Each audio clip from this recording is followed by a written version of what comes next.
The emergency session of the Galactic Council had been called without warning.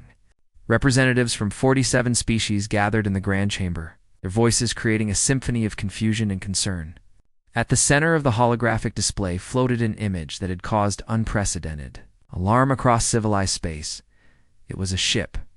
A human ship, Ambassador Chen, stood before the council.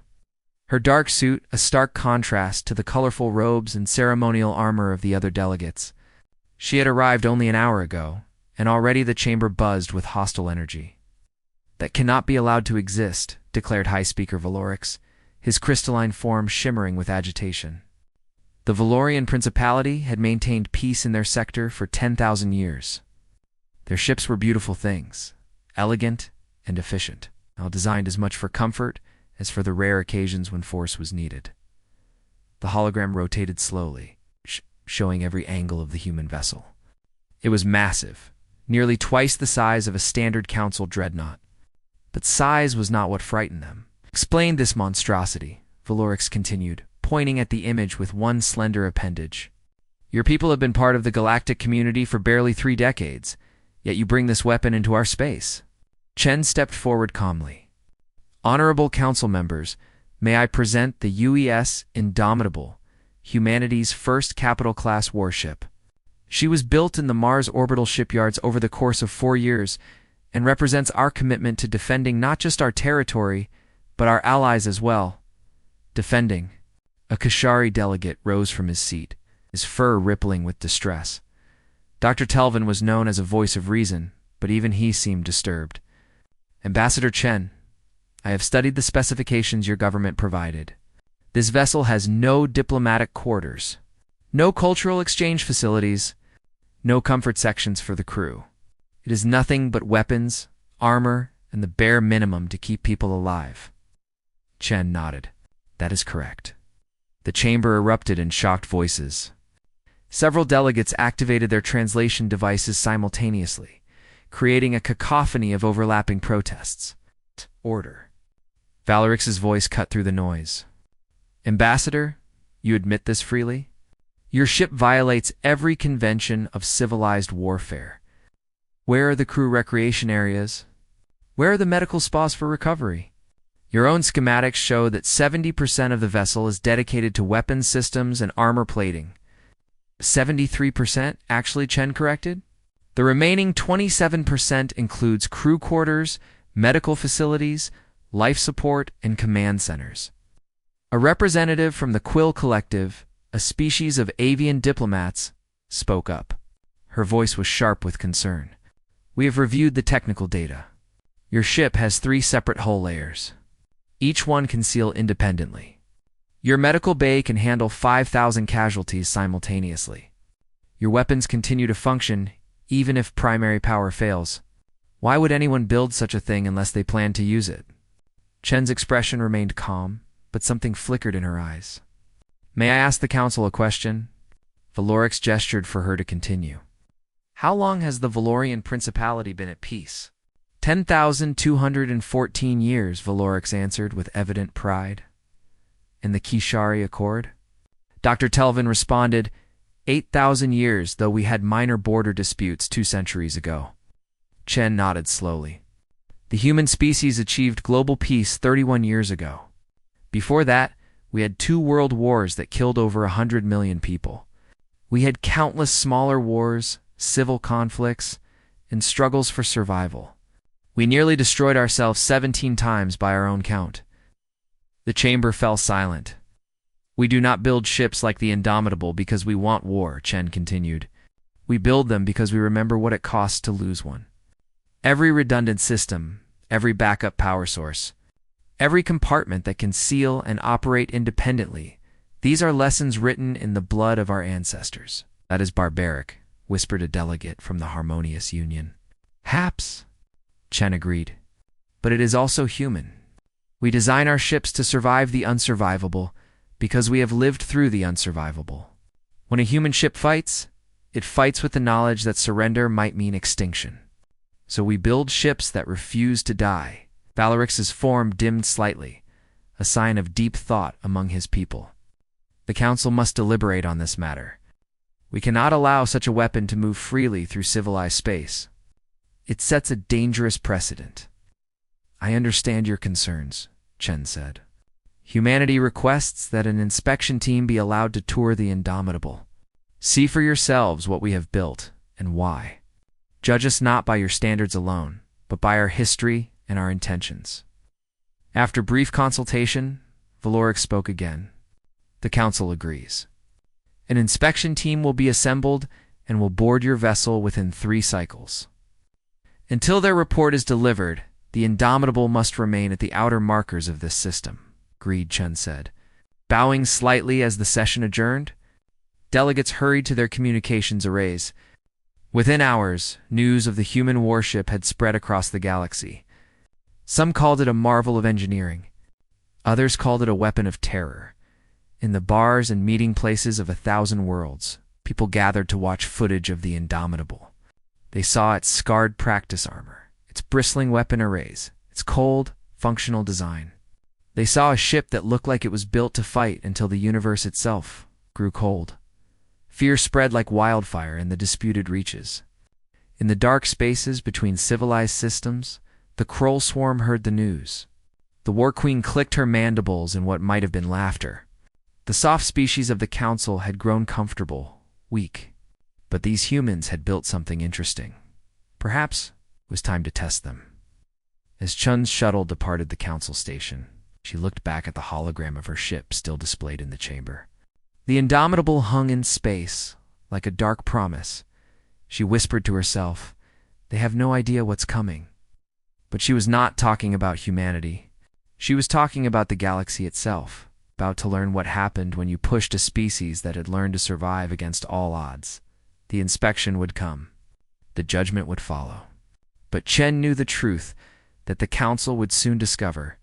When you built a ship expecting to lose everything, you built a ship that could survive anything. The Indomitable was not humanity's threat to the galaxy. It was humanity's gift to anyone who needed a shield that would never break. When Earth's battleship arrived, the galaxy cowered in horror. Part 2, the inspection shuttle approached the Indomitable slowly, giving its passengers their first real look at the human warship. Inside the shuttle, 7 delegates from different species sat in uncomfortable silence.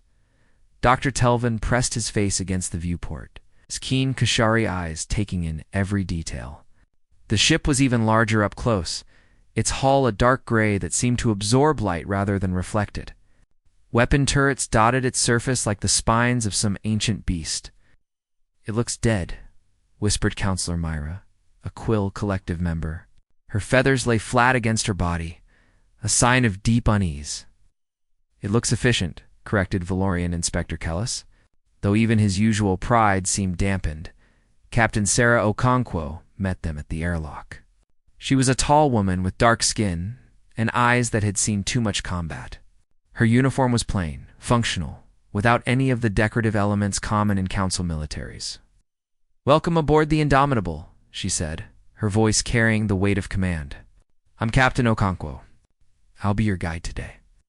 The inspection team filed through the airlock, and immediately they noticed the difference. The corridor was narrow, barely wide enough for 3 people to walk side by side. The walls were bare metal, marked with section numbers and emergency instructions. Every 50 meters, they passed a damage control station with fire suppression equipment and sealed emergency suits. "Where are the viewing windows?" asked Counselor Mira. "How does your crew see the stars?" Okonkwo glanced back. "Windows are structural weaknesses.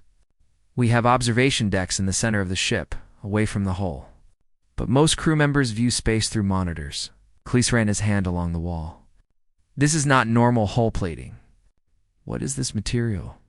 "Composite armor," Okonkwo explained. "Layers of titanium alloy, ceramic plating, and shock-absorbent gel. This is actually the innermost hull. There are 2 more layers outside this one." Dr. Telvin stopped walking. 3 hulls. That seems excessive. Seems necessary," Okonkwo corrected gently. "Shall we continue?" Their first stop was the medical bay. When the doors opened, 3 of the delegates gasped audibly. The space was enormous, easily the size of a small hospital. Rows of surgical beds stretched into the distance, each one equipped with automated medical systems. Entire walls were dedicated to storage of blood supplies, synthetic organs, and emergency medical equipment. "This is barbaric," Counselor Myra breathed. "You expect this many casualties?" A human doctor, a young man named Chuno, relation to the ambassador, looked up from his work. "We hope we never need this much capacity. But hope isn't a strategy. This bay can handle 5,000 wounded simultaneously, with an additional 2,000 in the overflow sections." Overflow sections? Dr. Telvin's voice was faint. "Well, 3 of them," Dr. Chen confirmed. "Plus field hospitals that can be set up in cargo bays if needed." One of the Valorian delegates, a junior inspector named Thrace, actually fainted. His companions caught him, and Dr. Chen immediately moved to help. Within seconds, Thrace was on a medical bed, being scanned by instruments. "He's just overwhelmed," Dr. Chen said, checking the readings. "His people have comfortable medical bays with healing pools and relaxation therapy. This must seem like a nightmare to him." Okonkwo's expression softened slightly. "We don't mean to frighten anyone. This is simply how humans prepare. We have a saying: hope for the best, prepare for the worst." Once Thrace recovered, they moved to the weapons deck. If the medical bay had disturbed them, the weapons systems horrified them. The main railgun batteries stretched the length of the ship. Each cannon was the size of a small shuttle, capable of firing tungsten rounds at a significant fraction of light speed. Automated loaders fed them from magazines that held thousands of rounds. "These weapons have no safety limiters," Kellis observed, his voice tight with disapproval. "They will fire until the barrels melt." "Correct," Okonkwo confirmed. "We can fire for approximately 40 minutes at maximum rate before barrel replacement is needed. We carry 20 spare barrels." "But why?" Counselor Mira asked. "No battle lasts 40 minutes. Most council engagements are over in less than 10. Okonkwo looked at her directly. "Human battles have lasted days, weeks. Our longest naval engagement in World War II lasted for years in some theaters. We prepare for long fights because we've had to survive long fights." Dr. Telvin was studying a technical display. His scientific mind was starting to piece together the pattern. "Captain, may I ask a personal question?" "Go ahead. Have you ever been in combat?" "Yes," Okonkwo said simply. "May I ask about it?" Okonkwo was quiet for a moment. Then she spoke. "I fought in the Martian Rebellion. I was first officer on a destroyer called the Resilient. We were ambushed by 3 rebel cruisers. They hit us hard, knocked out main power, destroyed half our weapons. Killed 60% of our crew in the first volley." The delegates listened in silence. "Should have surrendered," Okonkwo continued. "By council standards, we were defeated. But our captain ordered us to keep fighting. We switched to backup power, then emergency power. Crew members manually loaded torpedoes because the automated systems were down. We fired with targeting systems operated by hand. We fought for 11 hours. Did you win?" Dr. Telvin asked softly. "We survived," Okonkwo said. 2 of the rebel ships were destroyed. The 3rd retreated. The Resilient was so damaged she had to be towed back to port. But we survived. That's what matters." She gestured to the Indomitable around them. "This ship is built on those lessons. Every backup system, every redundancy, every piece of armor is all designed around one principle: keep fighting, keep surviving, no matter what." The inspection continued. They saw the engineering section with its triple redundant power cores. They saw crew quarters that were small but efficient, designed to function even if sections of the ship were sealed off. They saw ammunition factories that could produce missiles during battle. They saw the command center buried deep in the ship's core, surrounded by layers of armor. By the end of the tour, the delegates were exhausted and disturbed. They gathered in their shuttle for the return trip. The reports they prepared were grim. That evening, those reports went public. Galactic news networks displayed the findings. The human ship was indeed a weapon of unprecedented design. It had capabilities that violated every convention of civilized warfare. It was built not to win battles elegantly, but to survive them brutally. Public reaction was immediate and fearful. Some species began calling for humanity to be quarantined. Others demanded the Indomitable be dismantled. But Dr. Telvin wrote something different in his personal log. "I have seen their ship, and I understand now. They are not warmongers. They are survivors. There is a difference. The question is, will the galaxy learn that difference before it's too late?" His question was answered sooner than anyone expected. 3 days after the inspection, long-range sensors detected a massive fleet movement in the disputed reaches. The Kroll swarm was coming, and they were coming for the Indomitable. When Earth's battleship arrived. The galaxy cowered in horror. Part 3. The War Queen of the Kroll. Swarm clicked her mandibles in satisfaction as she reviewed the intelligence reports. 47 ships under her command, the largest raiding fleet the Swarm had assembled in decades. All of them focused on one target, the human battleship. They build big ships, hissed her second. But big ships are slow. Big ships are easy prey, the War Queen agreed. The Kroll had terrorized the outer colonies for generations using simple tactics: strike fast, strike hard, and disappear before reinforcements arrived. Their ships were quick and deadly, designed for hit-and-run attacks. They had never lost a raid. "This will teach the soft council species," the War Queen said. "They fear the human ship. We will break it, and they will fear us more." Across the galaxy, news networks prepared for the confrontation. Some called it inevitable. Others called it suicide, though they disagreed on who was committing suicide, Captain. Okonkwo stood on the bridge of the Indomitable, watching the tactical display. 47 red dots appeared on the screen, approaching fast. "Contact in 30 minutes," reported her tactical officer, Commander Park. "All hands to battle stations," Okonkwo ordered. "Seal all compartments. Power up secondary and tertiary systems. Prepare for sustained combat." Throughout the ship, alarm klaxons sounded. Crew members rushed to their positions, blast doors sealed, dividing the Indomitable into hundreds of independent sections.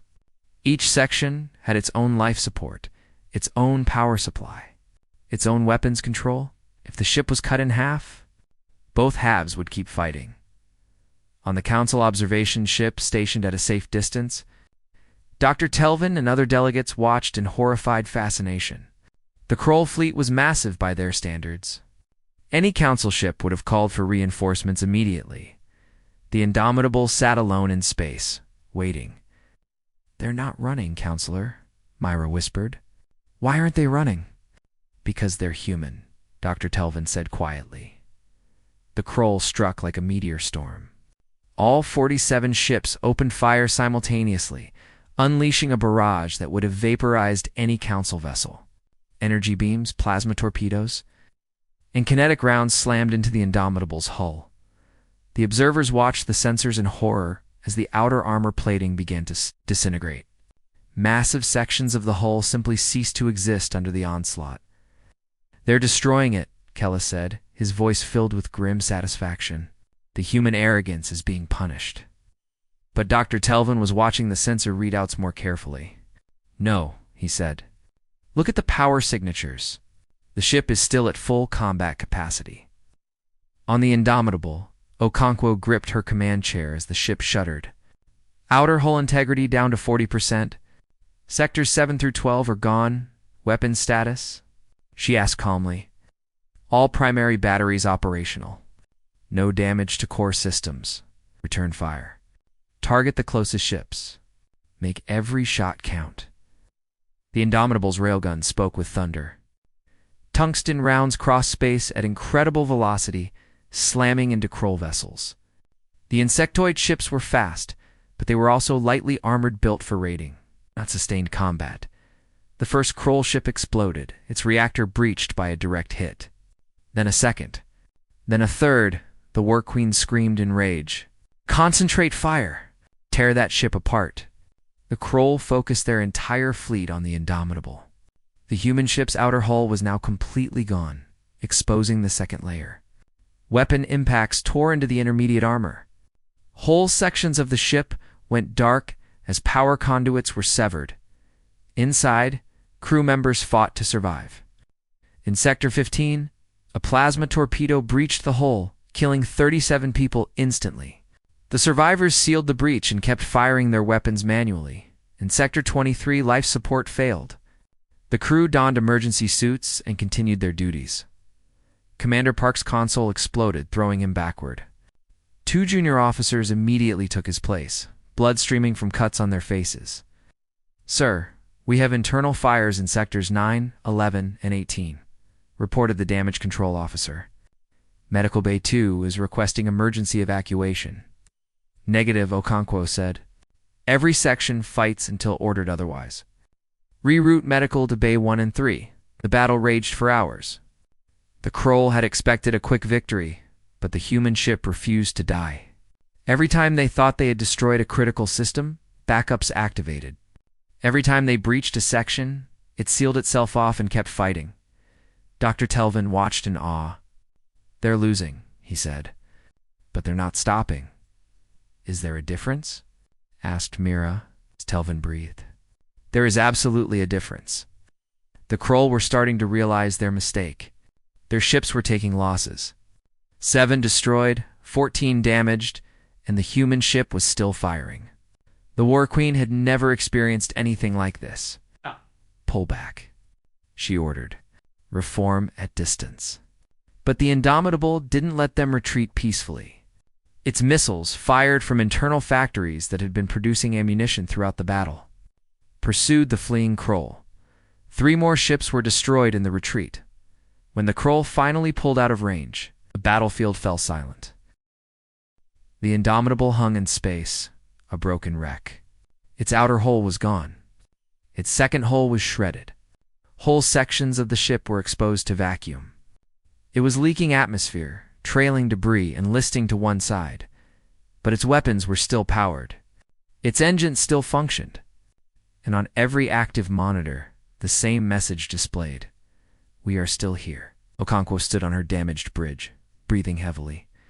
Smoke filled the air. Half her crew was dead or wounded. Her beautiful ship was a floating ruin. Status report, she said hoarsely.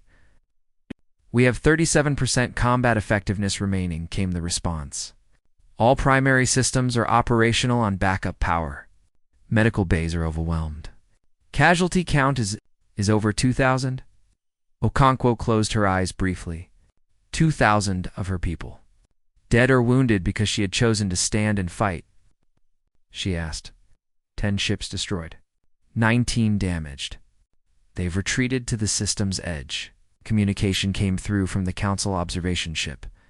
Dr. Telvin's face appeared on the screen. His expression, a mixture of horror and respect. Captain Okonkwo, we are sending medical assistance immediately. That was extraordinary. It was necessary, Okonkwo replied. But before they could continue, the long-range sensors began screaming alerts. Every screen in the damaged command center lit up with new contacts. Commander Park made his arm in a makeshift sling, brought up the tactical display. What they saw made everyone freeze. 200 ships. The Kroll had called in their entire war fleet, plus mercenaries.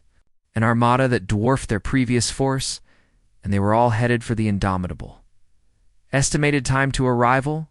Okonkwo asked quietly. 14 days? 14 days to repair a ship that looked like it had been through a shredder. 14 days before the largest fleet action in modern history would arrive. 14 days to decide if humanity's philosophy of survival would be enough. Okonkwo looked at her crew, at her damaged ship, at the impossible odds displayed on every screen. Then she smiled grimly. Get me Ambassador Chen. And someone contact Earth. Tell them we're going to need every ship they can send. That will take weeks. Someone started to say. Then we hold for weeks, Okonkwo interrupted. We're the Indomitable. Holding impossible positions is what we do. The galaxy watched and waited, wondering if they were about to witness humanity's greatest victory or its final stand. When Earth's battleship arrived. The galaxy cowered in horror. Part 4, the Galactic Council chamber had never been so divided. For 3 days, representatives argued, while the Kroll armada drew closer to human space. The holographic display showed the impossible odds. 200 warships against a single damaged battleship, and whatever help humanity could muster.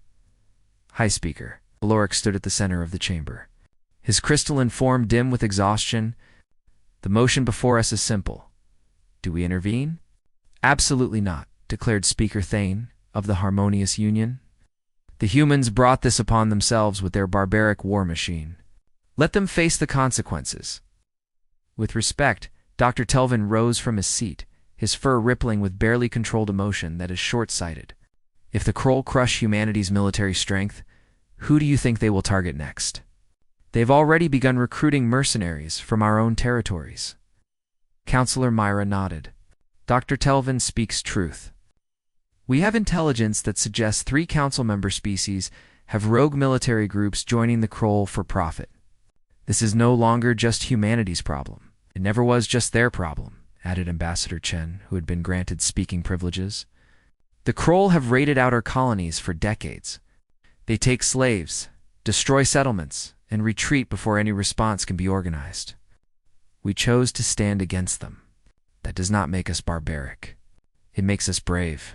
Valorix gestured for silence. Ambassador Chen, your ship killed 7,000 Kroll in a single engagement. Your people speak of victory through survival, but all I see is death. Chen's voice was steady. High Speaker, we killed 7,000 beings who came to kill us first. We gave them every opportunity to retreat. They chose to continue. We chose to survive. I will not apologize for that, nor should you, said a new voice. Elder Thren of the Core Dominion, one of the oldest species in the Council, rarely spoke. When he did, everyone listened. I remember when my people were young, aggressive, certain of our superiority. We fought wars across our entire sector until we nearly destroyed ourselves. The humans are where we were 3,000 years ago, survivors of their own worst nature, trying to find their place among the stars. We're turned to address the full council. I have reviewed the human ship's design specifications. I have read their history. Every terrible feature of that vessel, every redundancy in weapon system, comes from painful experience. They do not build such ships because they love war. They build them because they remember losing too many wars. That changes nothing, Thane insisted. We cannot condone their methods. Then what do you condone? Elder Thren's voice was sharp. Watching as the Kroll destroy them? Waiting until the Kroll grow bold enough to strike council worlds? Or do we remember that the measure of civilization is not comfort, but courage? Not elegance, but endurance. The debate continued for hours. Meanwhile, aboard the Indomitable, Captain Okonkwo coordinated repairs with desperate efficiency. Hull integrity up to 60%, reported Commander Park. His arm was still in a sling, but he refused to leave his post. We're welding replacement plates from our own cargo sections. Not enough, Okonkwo said, studying the damage reports. We need at least 80% to survive another engagement like the last one. What's our timeline? 8 days of continuous work. Maybe 7 if we skip sleep and safety protocols. Make it 6, Okonkwo ordered. And start training volunteers from the civilian ships. If we're going to defend them, they need to know how to help. The civilian vessels had surprised everyone by refusing to evacuate. Merchants, scientists, families with children, over 50,000 people living in the outer colonies had chosen to stay. They armed their ships with whatever they could find and formed a defensive. Perimeter around the Indomitable, Dr. Telvin had joined them, his own research vessel now bristling with improvised weapons. He met with Okonkwo via video link. Captain, I have convinced my government to send a volunteer squadron. 12 ships. They are not military vessels, but they are equipped with our best defensive shields. Every ship helps, Okonkwo said gratefully. But Doctor, you should evacuate. This is not your fight. Telvin's ears flattened against his head, a gesture of determination. It became my fight when I saw your ship take that punishment and keep protecting others. My people speak of civilization, but you showed me what it means. We're staying. Similar messages came from unexpected sources. A Quill Collective captain sent 3 fast couriers. A minor species from the Rim sent obsolete but functional gunships. Even a few Valorian pilots, acting against their government's orders, arrived in their personal fighters. 2 human destroyers, the Relentless and the Defiant, arrived from Earth. They were smaller than the Indomitable, but built on the same philosophy. Their captains reported directly to Okonkwo. "We're outnumbered 20-1, she told them bluntly. "Maybe 30-1 with the mercenaries. We're going to take heavy casualties. Anyone who wants to leave has my permission." Neither captain moved. "Then let's make them pay for every meter," Okonkwo said. Back at the council, Ambassador Chen received an encrypted message. She read it, then stood. "Hi, Speaker Valorix. I have just received confirmation from Earth. Our government has dispatched a relief fleet. However, it will take 23 days to arrive. We cannot wait that long." Then perhaps Valorix said coldly, "Your ship should have been less provocative." Jun's composure finally cracked. "Provocative? We built a ship to defend ourselves and our allies. We positioned it at the edge of our territory. We have never threatened anyone. The Kroll attacked us. The Kroll called in an armada. And now you blame us for being provocative?" She stepped forward, her voice rising. "Let me tell you about Earth's history, Honored Council. We had a period called World War II. 50 million people died. Cities were reduced to ash. We developed weapons that could destroy our entire world. And we learned something from that horror. Evil does not stop because you are civilized. Evil stops because good people are willing to stand and fight." The chamber was silent. "That ship out there," Chen continued, pointing toward the display showing the distant Indomitable, "that monstrosity you fear so much, is crewed by people who volunteered to stand between civilians and raiders. They took terrible damage, 2,000 casualties. But they held their ground. And now, while you debate the philosophy of their methods, they are preparing to do it again. Against impossible odds? Because that is what humans do." She looked around at the assembled delegates. "So I ask you, what will you do? Will you help, or will you watch? Because in 14 hours, the Kroll Armada will arrive. And every species here will be judged not by your words, but by your actions." Dr. Telvin stood. "The Kashari Accord formally requests permission to send military support to the human defensive position." One by one, other delegates stood. Not all of them. Not even most. But enough. Elder Thren rose slowly. "The Core Dominion will send what ships we can spare. High Speaker Valorix, I believe the Council must make a choice. Do we stand for civilization through words or through deeds?" Valorix stood silent for a long moment. Finally, he spoke. "The Valorian Principality cannot officially endorse this action. However, individual citizens are free to make their own choices. And if some of our light carriers happen to arrive in that sector, we cannot control where our pilots choose to volunteer their time." It was not the full support Chen had hoped for. But it was something. Across the galaxy, ships began moving toward human space. Not an official military response, but something perhaps more meaningful. Individuals choosing to stand together, Captain. Okonkwo received the news with quiet gratitude. "How many ships?" 60 confirmed volunteers, Commander Park reported. "More may arrive, but we can't count on them. 60 volunteers and 2 human destroyers against 200 Kroll and mercenaries? Still impossible odds." But Okonkwo smiled. "Tell them all, welcome to the Indomitable Defense Fleet. We hold the line together." As the Kroll Armada drew closer, a simple message began broadcasting from every ship in the defensive fleet. Human and alien alike. "We are still here," as the galaxy was about to learn what that meant.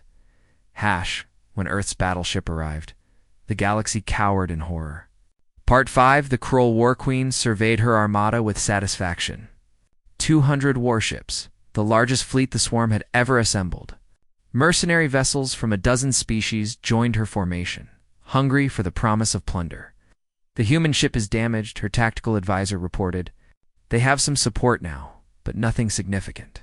Perhaps 70 vessels total, most of them civilian." The War Queen clicked her mandibles. "We will crush them, then move on the outer colonies. The Council is weak. They debate while we act. Today we show the galaxy what happens to those who challenge us." On the Indomitable, Captain Okonkwo stood on her repaired bridge. It was not perfect. Replacement panels covered holes. Temporary welds showed where hull breaches had been sealed, and some systems still ran on backup power. But it was functional. "All ships report ready," Commander Park announced. The human destroyers, relentless and defiant, held positions on either flank. Behind them, the volunteer fleet formed a defensive sphere around the civilian vessels. Dr. Telvin's voice came through on the command channel. "Captain, my sensors detect the Kroll Armada. They will be in weapons range in 10 minutes. "Acknowledged," Okonkwo replied calmly. "All ships, remember the plan. We draw their fire. You protect the civilians and strike at opportunities. Do not try to be heroes. Survival is victory." She switched to the ship-wide channel. "Crew of the Indomitable, this is your captain. In a few minutes, we will face odds that any reasonable person would call impossible.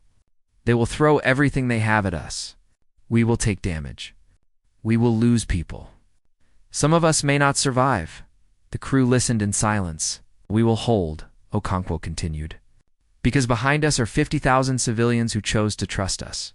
Because beside us are volunteers from a dozen species who chose to stand with us. Because we are human, and humans do not break. We bend, we endure, we survive. All hands to battle stations? Let's show them what the Indomitable really means." The Kroll Armada dropped out of faster-than-light travel in a coordinated formation. 200 ships arrayed in a crescent, designed to envelop and destroy the defenders. The War Queen opened a communication channel. "Human captain, you impressed us before. But this is different. Surrender now, and your civilians may live as slaves. Fight, and we will destroy everything." Okonkwo's response was simple. "This is Captain Sarah Okonkwo of the UES Indomitable. You are ordered to leave this system immediately. You have 10 seconds to comply." The War Queen's laughter echoed across the channel. 10 seconds? You amuse me, human. Die amusing." The Kroll Armada opened fire. The space around the Indomitable lit up with weapons fire. Energy beams, plasma torpedoes, kinetic rounds, all focused on the human battleship. It was like watching a sun being born. So much energy concentrated in one place. The observers on the council ships watched in horror. No ship could survive that onslaught. But the Indomitable did not die. Its new outer armor, hastily welded from cargo container plating, began to disintegrate. But underneath, the second and third hulls stood firm. And the ship's weapons spoke in return. Railgun fire tore through the crawl formation. The human destroyers flanked the battleship, their smaller weapons picking off targets with precision. The Kishari volunteers activated their powerful shields, creating protective barriers that confused Kroll targeting systems. The War Queen screamed in frustration. "Concentrate fire. Destroy that ship." But the Indomitable was not alone this time. When Kroll ships tried to flank it, Quill Collective couriers darted in, their speed forcing the enemy to split their attention. When mercenary vessels tried to reach the civilians, obsolete rim gunships intercepted them with surprising ferocity. And in the center of it all, the Indomitable absorbed punishment that should have destroyed 3 ships. Its crew fought with the desperate efficiency of people who knew they were the shield for thousands of others. Hull breach in Sector 12. Someone shouted, "Seal it," Okonkwo ordered. "Reroute power from secondary systems. Keep our weapons firing." Commander Park coordinated damage control while simultaneously managing weapons targeting. "We've lost 30% of our point defense." "Missiles getting through. Then shoot them with railguns if you have to," Okonkwo said. Nothing reaches the civilian ships. The battle raged for hours. The Kroll could not understand why their overwhelming numbers were not producing a quick victory. Every time they destroyed a defensive position, another ship moved to fill the gap. Every time they thought they had broken through to the civilians, human destroyers or volunteer ships blocked their path. Dr. Telvin's research vessel had taken damage, its shields failing. A Kroll cruiser moved in for the kill. The Indomitable's main railgun spoke. The round crossed space and destroyed the cruiser before it could fire. Telvin looked at his tactical display in shock. The human ship had protected him while simultaneously fighting off dozens of other attackers. This is insane, breathed his second officer. No, Telvin said quietly. This is human. The War Queen watched her tactical display with growing rage. She had lost 40 ships, 40, against a force that should have been crushed in minutes. The human battleship was a floating wreck. Fire and atmosphere leaking from 100 breaches, but its guns never stopped firing. Oh. All ships, ramming formation. She ordered, "We will tear that ship apart with our hulls if necessary."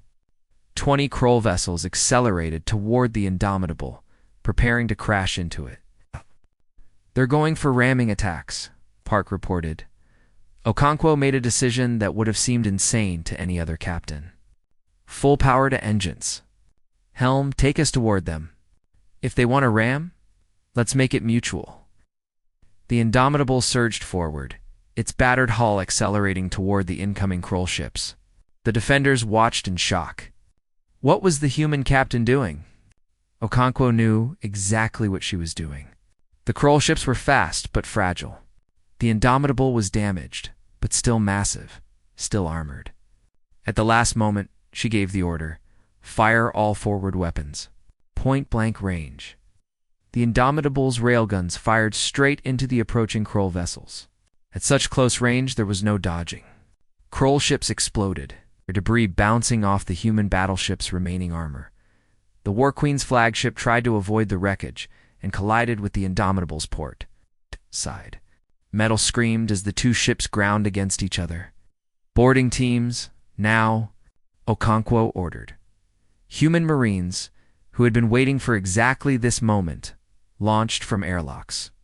They crossed the gap between ships and breached the War Queen's flagship while it was still locked against the Indomitable. The fighting inside the Kroll flagship was brief and brutal.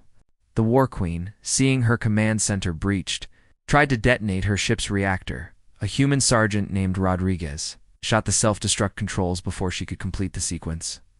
"You wanted to test us," he said. "Congratulations. You found out." With their War Queen captured, the Kroll armada faltered. Ships began breaking formation, trying to escape. The volunteer fleet, which had held together through desperate fighting, pursued them. The battle was over.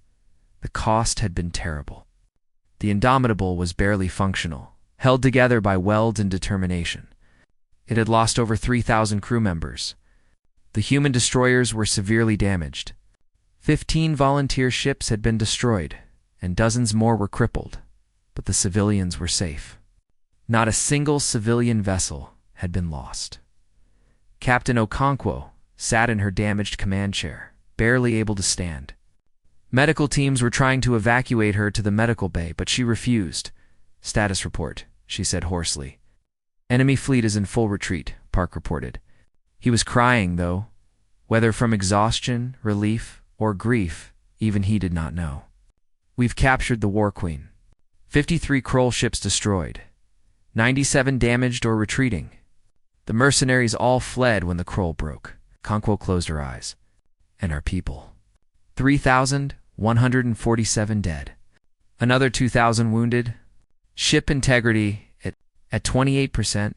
Captain, we need to evacuate." The Indomitable might break apart, "No," Okonkwo said.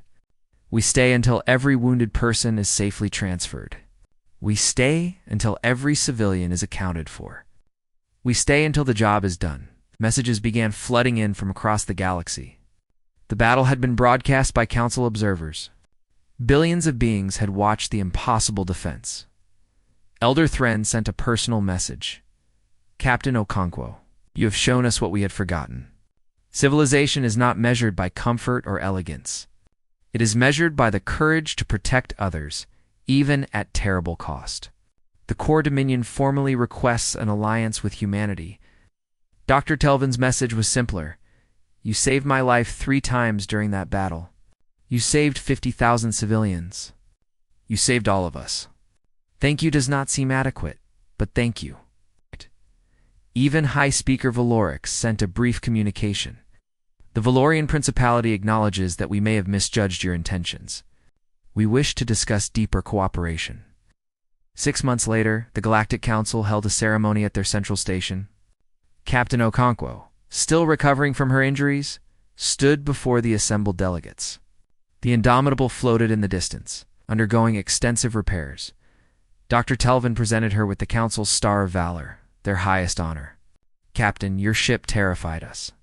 But in our moment of need, it protected us. We called it a monster. We were wrong.